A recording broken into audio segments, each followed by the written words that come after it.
Kwa hiyo ilikuwa ni ziada tu ya faida katika ile misingi ambayo tulisoma jana. Sasa leo inshallah katika darasa yetu tutaendelea na lile ambalo tumelidhamiria kulifanya katika darasa yetu hii, ambayo ni kufahamu maana ya neno Shia katika lugha ya Kiarabu. Ndio darasa yetu ya leo. Jana ilikuwa ni sehemu tu ya utangulizi, na haya maneno ambayo nimeyatanguliza hapa ilikuwa ni ile faida ya kwamba mfumo wetu sisi Ahlus Sunna hatukubali mfumo wa Mashia, na Mashia nao hawakubali mfumo wetu sisi. Sasa darasa yetu ya leo tutaanzia kusoma katika ukurasa wa 7 maana ya neno Shia katika lugha ya Kiarabu. Kwa kuwa neno Shia ni neno la Kiarabu, basi kuna haja kubwa sana ya kufahamu maana na matumizi ya neno hili mbele ya Waarabu. Ukirejea katika kamusi kongwe za zamani za lugha ya Kiarabu, kama vile kamusi 4 ambazo nimezitaja hapa. Kamusi ya kwanza inayoitwa Jamharatul Lugha, kamusi iliyoandikwa na al-Imam Ibn Turayd aliyefariki mwaka 321 karne ya 4 Hijiria. Hiyo wanachuoni wa zamani sana. Vile vile mfano kamusi nyingine inayoitwa Tahdhibul Lugha ya al-Imam al-Azhari aliyefariki mwaka 370 Hijiria.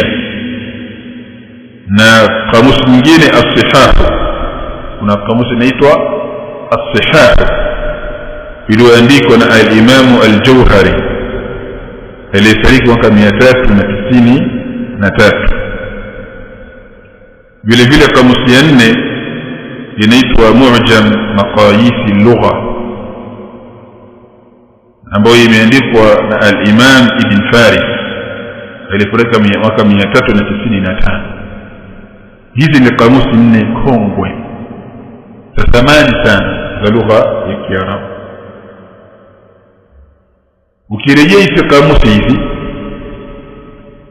ukatafuta neno Shia katika lugha ya Kiarabu lina maana gani, basi utakuta neno Shia linazunguka katika maana kuu. Neno Shia, unaweza kujiuliza kwa nini tumeanza kusoma darasa ya kwanza kabisa neno Shia. Lazima siku zote unapotaka kuzungumza kitu kielimu kabisa, sawa, basi anza kuzungumza kule kwenye asili yake, na mtakuja kuona faida ya darasa ya kwanza kabisa kusoma neno Shia. Na huko mbele insha Allah mtakuja kuona namna Mashia wanavyochezea watu akili kupitia hili jina tu pekee yake. Yaani hili jina tu la Shia, kuna watu wanachezewa akili zao. Sasa neno Shia ukirejea katika hizi kamusi 4 nilizozitaja,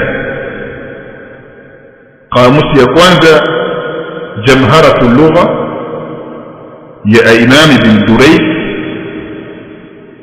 kamusi ya pili Tahdhibul Lugha ya al-Imam al-Azhari, kamusi ya tatu As-Sihah ya al-Imam al-Jawhari, na kamusi ya 4 Mu'jam Maqayis al-Lugha ya al-Imam Ibn Faris. Utakuta neno Shia lina maana zifuatazo. Lina maana ya kundi. Hiyo ni maana ya kwanza. Maana ya pili, neno Shia lina maana ya kufuata. Maana ya tatu, neno Shia lina maana ya kusaidia. Maana ya 4, neno Shia lina maana ya kunusuru, ufuasi au utetezi. Na maana ya tano, neno Shia lina maana ya watu waliokusanyika katika jambo moja. Hizi ni maana za neno Ashia katika lugha ya Kiarabu. Sawa? Katika lugha nini ya Kiarabu. Tumeona tunukuu hizi kauli kwa sababu hizi darasa zetu kuna baadhi ya watu wanazifuatilia na wao ni katika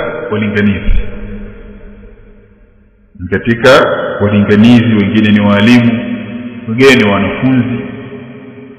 Kwa hiyo pia itawasaidia na wao, kwa kuwa kuna watu wengine wanakuwa na uwezo wa kusoma, sawa, kuweza kufuatilia zaidi kwa ajili ya kuchota faida. Na ndio maana hizi darasa zetu tumewalenga watu wakuu wawili. Mtu wa kwanza kabisa ni Muislamu wa kawaida, ndio tumemlenga zaidi, yeye afahamu yale ambayo yaliandikwa ndani ya vitabu vya Mashia kuhusu Shia.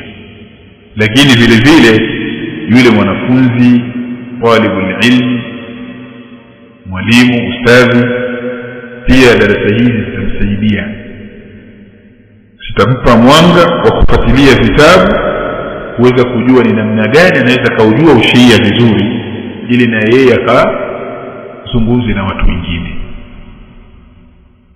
Sasa ili kuthibitisha hili kwamba neno Shia lina maana hizi ambazo tumezitaja, zifuatazo ni kauli za wanaochuoni hao kama zilivyokuja katika kamusi zao. Mwanachuoni wa kwanza ni Imam Ibn Durayd. Ibn Durayd kwenye kamusi yake alipokuwa akizungumza neno Ashia akasema hivi: washiya'u alfirqu minan nas وشايعت الرجل على الأمر مشايعة وشياعا إذا ما لأته عليه. وشيعت الرجل على الأمر تشييعا إذا أعنته عليه. وفلان من شيعة فلان أي ممن يرى رأيه والجمع أشياع.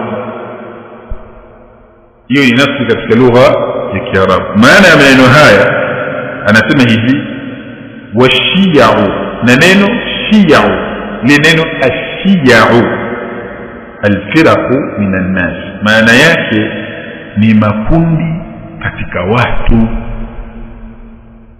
Ni makundi katika nini? Katika watu. وشايعت الرجل على الأمر مشايعة وشياعا. فمانا ukisema, mtu akisema hivi شايعت الرجل على الأمر مشايعة وشياعا, mtu akisema hivyo maana yake idha ma la'tahu alayhi, pindi atakumsaidia. Ukisema shaya'tu rajula maana yake nimemsaidia mtu. Na ukisema shayya'tu ar-rajula 'ala al-amri tashyi'an, maana yake pindi utakapomsaidia, idha a'antahu alayhi, pindi utakapomsaidia. Na ukisema hivi wa fulanun min shi'ati fulanin, maana yake mimman yara ra'yahu, yeye ni katika wanaoona na kufuata rai zake. Waljam'u ashiya'u, wingi wa neno ashi'atu ni ashiya'u. Tazama kwenye kamusi Jamharatul Lugha ya Imam Ibn Durayd juzu ya pili ukurasa wa 872, chapa ya kwanza iliyochapishwa mwaka 1987 na Darul Ilmi lilmalayin ya Beirut, Lebanon. Katika haya maneno ya Ibn Durayd tunapata faida tu ya kwamba neno Shia katika lugha ya Kiarabu maana yake ni kusaidia, sawa, na neno Shia katika lugha ya Kiarabu maana yake ni kufuata rai za mtu fulani. Ndio maana neno nini? Shia. hiyo ni Imam Ibn Durayd. Al-Imam al-Azhari yeye alipokuwa kitafsiri neno ashia katika kamusi yake Tahdhibu al-Lugha akasema hivi, washi'atu, na neno shia, neno ashi'atu na neno shia maana yake nini? Ansaru rajuli wa atba'uhu, maana yake ni watetezi wa mtu na wafuasi wake. Wewe hapo ukiwa ni mtetezi wa mtu fulani unamtetea, sawa, na ni mfuasi wa mtu fulani, katika lugha ya Kiarabu wewe ni shia. Washi'atu na neno ashia katika lugha ya Kiarabu ansaru rajuli, ni watetezi wa mtu wa atba'uhu na wafuasi wake. kisha akasema wa kullu qaumin ijtama'u ala amrin fahum shi'atu, kila watu wamekusanyika kwenye jambo lolote lile basi wao ni mashia.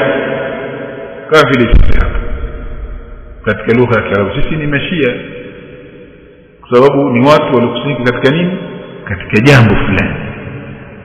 maana yake ni nini? Ni mashia. Wa maana shia, akaendelea kusema, na maana ya neno ashiati alladhi yatba'u ba'dhum ba'dha, ni makundi ambayo kila kundi moja miongoni mwao baadhi yao wanapata kundi lingine. Nimeruka.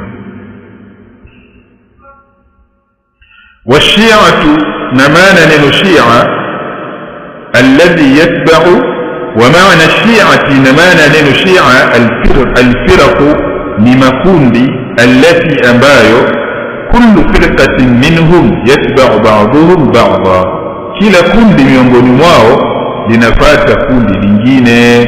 Walaysa kulluhum muttafiqina, lakini sio wote ni wenye kuafikiana. Sawa. Kwa hiyo kundi hili linawafuata wale, sawa, na kundi lile linawafuata wale. Wale ni kina nani? Kwa hiyo katika haya maneno ya Imam al-Azhari unapata kuona kwamba Shia maana yake wafuasi, watetezi. Sawa. Shia maana yake ni watu waliokusanyika katika jambo moja, ni mashia kilugha ya Kiarabu.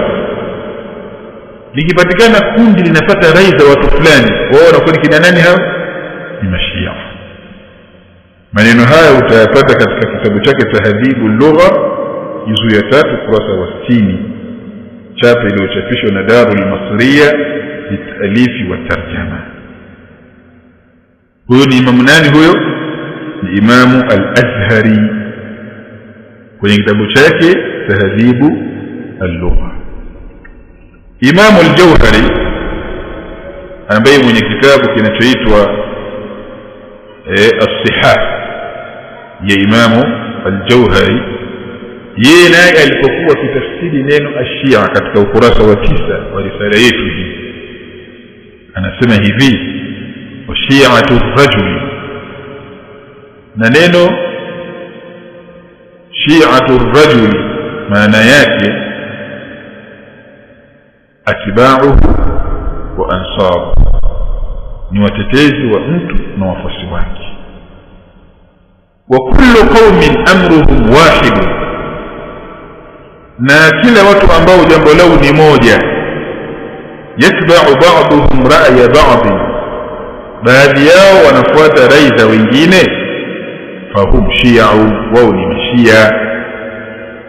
Sawa. Utakuta maneno haya Imam al-Jawhari hayapishani sana na maneno Imam al-Azhari ambayo yametangulia hapa. Maneno haya utayapata kwenye kitabu chake As-Sihah juzuu ya 3 ukurasa wa 1240. Al-Imam Ibn Faris naye pia kwenye kamusi yake Mu'jam Maqayis al-Lugha alipokuwa kitafsiri na kulifafanua neno ashia akasema washi'atu, na neno shia al-a'wanu wal-ansaru, ni wasaidizi na watetezi. mpaka hapa umeshaelewa maana ya neno ashia katika lugha ya Kiarabu. Yashike hayo maneno, maana ya neno shia katika lugha ya Kiarabu na maana ya kundi, wafuasi, watetezi, watu waliokusanyika katika kundi moja, watu wanaofuata rai za watu wengine, wasaidizi, yote hao lina maana ya neno shia. Kwa utalitafsiri hili neno katika hizi maana kulingana na ibara namna itakapokuwa imekuja. Hizi ni kauli za wanachuoni wakubwa wa lugha ya Kiarabu wakielezea maana na matumizi ya neno ashia kwenye kamusi zao. Tumeona tukupilizike na kauli zao kwa sababu wanachuoni wote wa lugha ya Kiarabu waliokuja baada yao ima wamenukuu kwao au kufupisha maelezo yao au kufafanua na kusherehesha kauli zao. Kwa hatukutaka kunukuu kauli nyingi, tumenukuu kauli za wanachuoni wa zamani ambao wote ukiwaangalia wamefariki mwaka 300, wote mwaka 300 hijiria, ambayo ilikuwa ni karne ya 4 hijiria. Kwa sababu wanachuoni waliokuja baada yao wote walioandika kamusi za Kiarabu wamenukuu kutoka kwa hawa au kufupisha maelezo yao au kusherehesha. Hapa nimetaja kamusi 4. Kasema kwa mfano kama vile kamusi ya Imamu Ar-Razi aliyefariki mwaka 666, kuna kamusi yake Mukhtaru Sihah ambayo nadhani vijana wengi mko nayo. Hii Mukhtaru Sihah ni kamusi imechukuliwa katika as-Sihah. Katika kamusi tulizozitaja kuna kamusi inaitwa as-Sihah ya al-Imam al-Imam al-Jawhari. Sawa, as-Sihah ya Imam al-Jawhari. Kwa al-Imam Ar-Razi alipokuja yakaifanyia ikhtisar, akachagua baadhi ya maneno akaandika Mukhtaru as-Sihah. Vile vile al-Imam bin Manzur alifariki mwaka 711 katika kamusi yake maarufu inaitwa Lisanul Arab. Lisanul Arab ni kamusi kubwa, lakini Lisanul Arabi amekusanya kamusi zilizotangulia, Sihahu, Tahdhibul Lugha, kusanya kule akaandika na yeye kamusi yake. Kwa yale ambayo yatakuwa hayapatikani kwenye zile kamusi kongwe, na yeye anafanya nini? Anaongeza au anafafanua au anasherehesha. Vile vile kamusi nyingine ni kamusi ya Imam Fairuz Abadi aliyefariki mwaka 817. Ana kamusi yake ameiandika inaitwa Qamusul Muhib. Qamus al-Muhib katika mujallad mmoja. Na kuna kamusi nyingine inaitwa Imam Murtada Az-Zabidi alifariki mwaka 1205. Ana kamusi ameiandika inaitwa Tajul Arus. Taju al-Arus. Huyu Imam Az-Zabidi yeye alichokifanya, yeye alikusanya kamusi zote. Sawa, akaziweka sehemu moja, hasa as-Sihah, Tahdhibul Lugha na zile zilizotangulia. Kwa anachokifanya yeye anasherehesha. Ndio maana kamusi hii Tajul Arus ina juzuu zaidi ya 20. Kitabu kikubwa sana cha lugha ya Kiarabu, kamusi ya lugha ya Kiarabu. Kwa hiyo nimetaja pia hivi vitabu kwa sababu huenda mtu zile kamusi 4 kongwe akawa hana. Basi hata kurudi kwenye kamusi hizi ambazo tumezitaja hizi maarufu, Lisanul Arabi, Qamusul Muhib, Mukhtaru Sihah, basi kurudi katika neno shin ya ain, maelezo haya tuliyoyasoma tayakuta kwamba neno Shia lina maana ya wafuasi, kundi, sawa, tetezi, usaidizi, watu waliokusanyika katika kundi moja. Ndio maana ya neno Shia katika lugha ya Kiarabu. Waarabu walipozungumza neno Shia, sawa, walikuwa hawaelewi kama tunavyoelewa sisi. Kwa nini tumeamua kuzungumza hivi? Kwa nini tumetanguliza kwanza maana ya neno Shia katika lugha ya Kiarabu? Uelewe kwanza asili ya matumizi ya hili neno. Sasa hivi nikizungumza neno Shia, haraka washaelewa hawa ni watu wa aina fulani. Sasa zamani jambo hilo halikuwepo. Yaani karne ya kwanza, sawa, karne ya pili, wale mabedui wale wakizungumza neno Shia wanakusudia ni kundi la watu, watetezi wa watu, wafuasi wa watu ambao wamekusanyika katika jambo moja, wao ndio mashia. Sasa hivi hapa tunasema sisi ni mashia hapa, utakubali wewe? Sisi mashia tena, sisi mashia. Sababu tayari neno hili limeshabadilika katika upande wa matumizi.